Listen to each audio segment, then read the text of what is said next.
एक डॉक्टर ने नया नया क्लिनिक खोला तो बाहर बोर्ड टांग दिया जिस पे लिखा था, किसी भी बीमारी का इलाज मात्र 300 रुपये में, और अगर हम आपका इलाज नहीं कर पाए तो हम आपको 1000 रुपये देंगे। ये बोर्ड पढ़कर एक दिन एक आदमी के मन में ख्याल आया कि क्यों न कोई चालाकी की जाए और 1000 रुपये कमाए जाएं। इसी सोच के साथ आदमी डॉक्टर के पास पहुंच गया। आइए बैठिए, बताइए क्या तकलीफ है आपको। डॉक्टर साहब, मैं अपना स्वाद खो चुका हूँ। कुछ भी खाता या पीता हूँ तो स्वाद का पता ही नहीं चलता। डॉक्टर ने पूरी बात सुनी और नर्स से कहा, 22 नंबर वाली बोतल में से कुछ बूंदे इनकी जीभ पर डाल दो। ठीक है डॉक्टर साहब। नर्स ने 22 नंबर वाली शीशी की कुछ बूंदे उसे कप में रखकर दे दी। जैसे ही बूंदे उस आदमी की जीभ पर गई, वो आदमी चिल्लाया, अरे यह क्या पिला दिया, ये तो पेट्रोल है। मुबारक हो, आपका स्वाद वापस आ गया। आदमी बहुत शर्मिंदा हुआ और उसे 300 रुपये भी गंवाने पड़े। कुछ दिनों बाद वो फिर से डॉक्टर के पास अपना हिसाब बराबर करने पहुंच गया।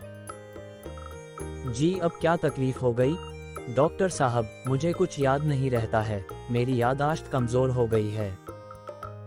नर्स, 22 नंबर वाली बोतल में से दवाई निकालकर इनको दो।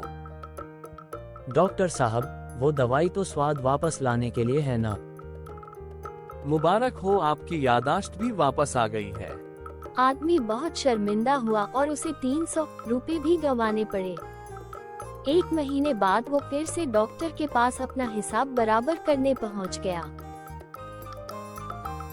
आइए, अब आपको क्या तकलीफ हो गई। डॉक्टर साहब, मुझे अब कुछ भी ठीक से दिखाई नहीं देता, मेरी आंखों की रोशनी चली गई है, कृपया मेरा इलाज कीजिए। इस बीमारी का इलाज मेरे पास नहीं है। डॉक्टर ने उसे 20 रुपये का नोट पकड़ाते हुए बोला, ये लीजिए, इलाज नहीं हो पाने के कारण मिलने वाले 1000 रुपये।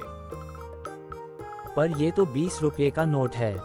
देखा, आपके आंखों की रोशनी वापस आ गई, आपको सब कुछ दिखाई देने लगा है। अब मेरी फीस के 300 रुपये जमा कर दीजिए। आदमी को ना चाहते हुए भी डॉक्टर साहब को फीस के 300 रुपये देने पड़े।